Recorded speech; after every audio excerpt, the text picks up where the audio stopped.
क्या कर दिया जाए जिससे आप बच सकते हो? सोचो आपको क्या मिल जाए? एक ऐसा शब्द बोल दो जिससे आप निर्भय, निश्चिंत और निःशोक हो सकते हैं। एक बोलो कि ये मिल जाए तो मैं बिल्कुल निश्चिंत हो जाऊंगा और आपसे कोई कामना नहीं करूंगा। बोलो, कोई एक बात बोलो।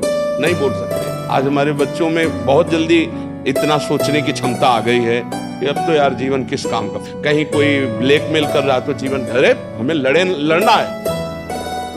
ये जो बच्चा बोल रहा है कि हम भयभीत हो जाते हैं, हम शोकित हो जाते हैं, हम आगे, ये नकारात्मक सोच ही तो है।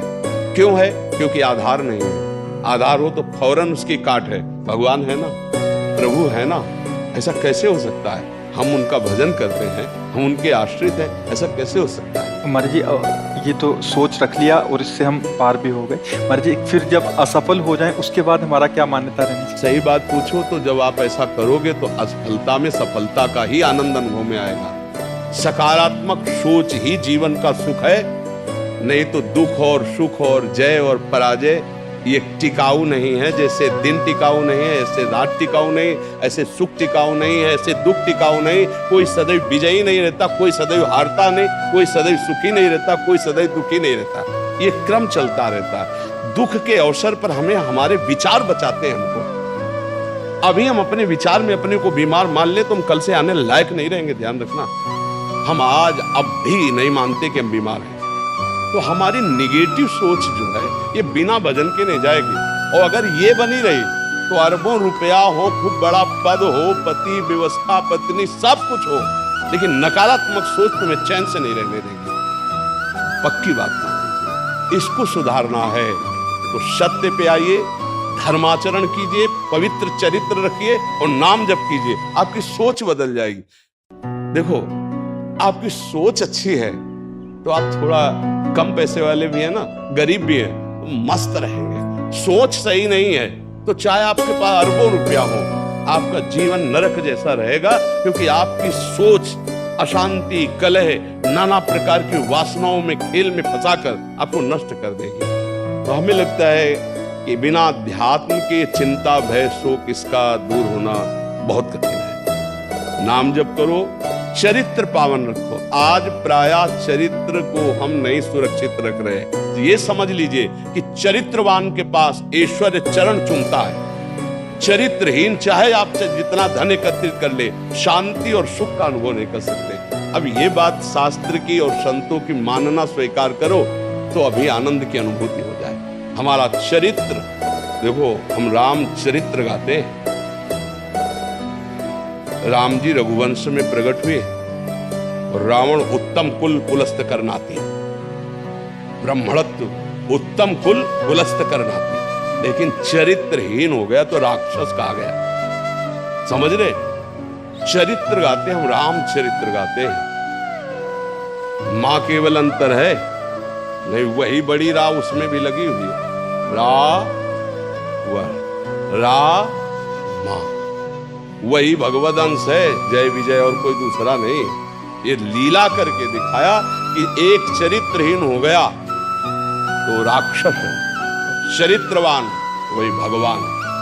सब में भगवान है, वही अब लीला कर रहे हैं। देखो, हम अपने चरित्र को पावन रखें, हम धर्म से चले, नाम जप करें तो आप कहीं भी आपके अंदर नकारात्मक भाव आपको परास्त नहीं कर सकता। ये हमारा अध्यात्म का अनुभव की बात है। नहीं तो क्या कर दिया जाए जिससे आप बच सकते हो? सोचो आपको क्या मिल जाए? एक ऐसा शब्द बोल दो जिससे आप निर्भय, निश्चिंत और निःशोक हो सकते हैं। एक बोलो कि ये मिल जाए तो मैं बिल्कुल निश्चिंत हो जाऊंगा और आपसे कोई कामना नहीं करूंगा। बोलो, कोई एक बात बोलो। नहीं बोल सकते, क्योंकि एक के साथ हजारों बातें लगी हुई है। एक केवल वो है कि परमात्मा मिल जाए तो फिर सब पूर्ण। जिसके पाने के बाद कुछ पाना बाकी नहीं रहता, जिसके जानने के बाद कुछ जानना बाकी नहीं रहता, और जिसको अनुभव करने के बाद कोई भय नहीं रहता। 5 वर्ष के प्रहलाद जी हैं, त्रिभुवनपति हिरण्यकश्यप है, सकारात्मक सोच है, मेरा हरि मेरी रक्षा कर रहा है, बाल बांका भी नहीं कर पाया। हाँ, अगर हमारी कभी पराजय होती तो उस समय भगवान इतना बल देते हैं, इतना सुख देते हैं कि वो पराजय क्षण में नष्ट हो जाती है, हमें शोक नहीं होता।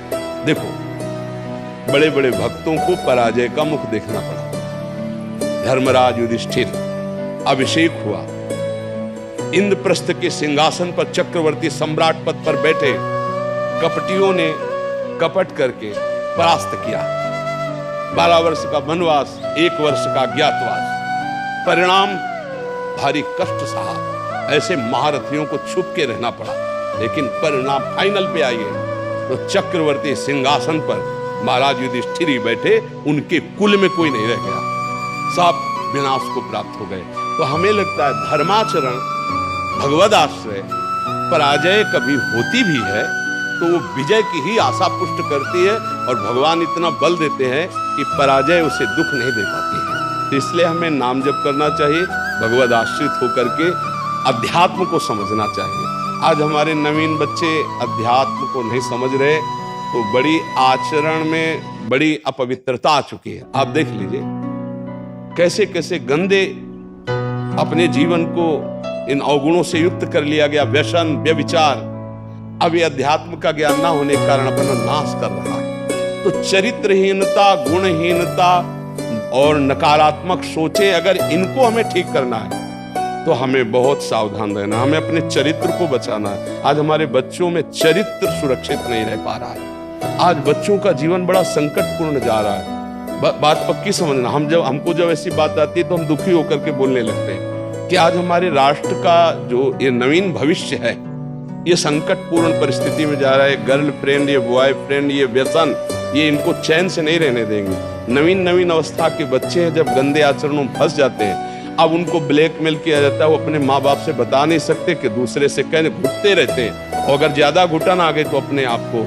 तो इसलिए हमें लगता है अध्यात्म को समझा जाए और नाम जप करते हुए चरित्र पावन रखा जाए। आपका इसमें कोई संशय? हाँ, आप अच्छे आचरण वाले बने, खूब नाम जप करें और धैर्यपूर्वक विश्वास रखें कि भगवान मेरे साथ है। अगर कभी ऐसी हार या पराजय या दुख आता है तो हम उसको सहने के लिए धैर्यवान रहें। हम उसमें इतना निगेटिव न सोच जाए कि हमारा जीवन से ही निराशा हो जाए। आज हमारे बच्चों में बहुत जल्दी इतना सोचने की क्षमता आ गई है कि अब तो यार जीवन किस काम का, कहीं कोई ब्लैकमेल कर रहा तो जीवन, अरे हमें लड़ना है।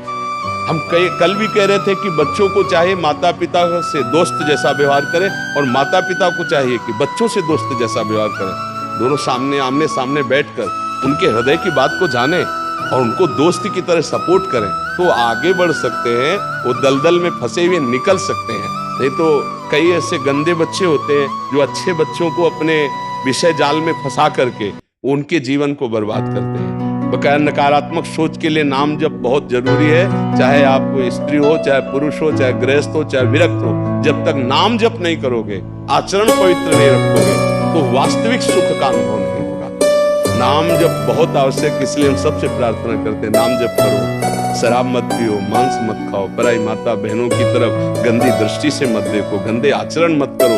ये मनुष्य जीवन ऐसे गंदी बातों के लिए नहीं मिला। गृहस्थी में हो तो धर्माचरण करते हुए धर्म पूर्वक विषय भोगो और नाम जप करो, भगवान को प्राप्त करो।